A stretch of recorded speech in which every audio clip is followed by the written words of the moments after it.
पहुंचे हैं। यहाँ रायपुर का खादर क्षेत्र है, जहां पर गेहूं की पकी हुई फसल खड़ी हुई है। ये इलाका ऐसा है जहां पर ओलावृष्टि से नुकसान कम हुआ था, हालांकि हल्की फुल्की यहाँ पर बारिश हुई थी। बारिश से ज्यादा नुकसान नहीं था, लेकिन आज बिजली की एक चिंगारी ने एक जो जर्जर लाइन यहाँ पर जा रही है तारों की, वो तार फसल पर गिरता है और करीब 9:30 बजे सुबह इस फसल में, पकी हुई फसल में आग लग जाती है। और इस आग लगने के बाद आग थोड़ी ही देर में विकराल रूप धारण कर लेती है और इस आग से लपटों से तकरीबन यहाँ की 150 बीघा जमीन जलकर राख हो गई है।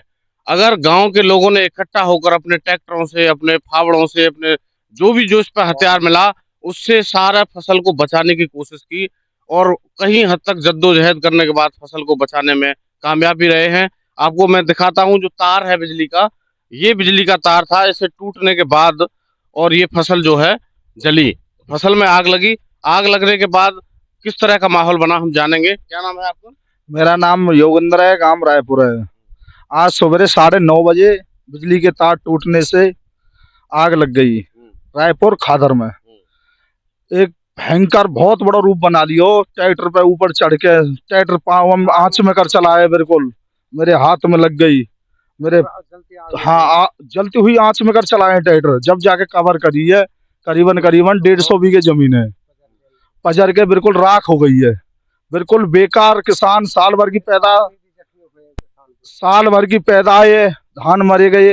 एक साल भर में एक पैदाई आती ये भी नहीं रही हमारे पास, सबरी नष्ट हो गई। क्या नाम है आपका? क्या नाम है? बालकृष्ण शर्मा, रायपुर। ऐसा है, सवेरे करीब 9:30 बजे और यहाँ एक स्पार्किंग हुई है खम्भे पे। स्पार्किंग होने के बाद तार टूटा है। तार टूटने के बाद जब आग जली है तो थोड़ा जलते ही फिर इतनी तेज हो गई, इतनी हवा चल रही थी जिसका कोई जवाब नहीं। और वो आग जलती हुई इस रास्ते से दूसरे रास्ते से कम 150 बीघे जमीन और आसपास जब ट्रैक्टर चलाए तो 150 से अलावा वो जोतनी पड़ी।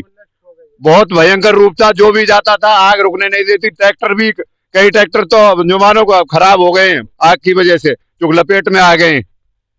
क्या कहना चाहेंगे, यहाँ के जो किसानों का नुकसान हुआ है उसको लेकर के प्रशासन ने मुआयना भी किया है, आप क्या मांग करना चाहेंगे? हम तो ये मांग करनी चाहें, सरकार ये सब कुछ देखना चाहिए। ये किसान है बेचारे, इनकी सारी फसल जल के खाक है गई। और मेन कारण ये है कि यहाँ सभी लाने हम देख रहे हैं, क्षेत्र में सभी लाने, लोकल लाने सभी जर्जर पड़ी है, सभी लटक रही हैं। आगे भविष्य में जल कितना नुकसान होगा, ये तो किसानों ने जैसे तैसे भग के ट्रैक्टर जोत के बचा लिया ये फसल। और यहाँ तो अरबों खरबों खरबों रुपया का नुकसान हो। तो यदि किसान या कंट्रोल न कर पाते, करीब 150 बीघे जमीन है यहाँ।